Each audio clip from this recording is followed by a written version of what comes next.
Hello guys, welcome to my channel. Today we are going to see how to fix Roblox has crashed. Please perform me a Windows clean boot.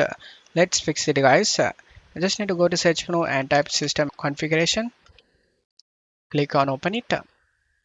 Go to services tab and check mark hide all Microsoft services and select this disable all option.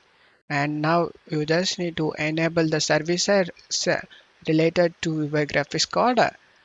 Just in my case, I use NVIDIA graphics card, so I'm enabling the NVIDIA related services. If you use AMD, then you just need to enable the AMD related services. For audio service, you just need to enable the Realtek audio service, and then enable if you have Intel or AMD processor, then you just need to enable the services related to your processor, and other things leave it as disabled. In my case, I use Intel, so I enable this.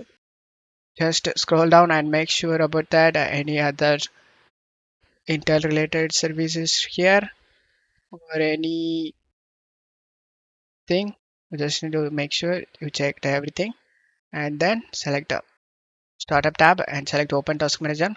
And in here, you just need to disable the high impact startup programs, guys.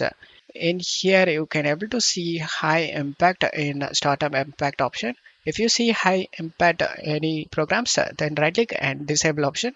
After that, just to close tab here and select apply and OK. Select the restart option and restart OPC. After restarting, your problem should be fixed. Don't forget to leave a like, guys. Thank you.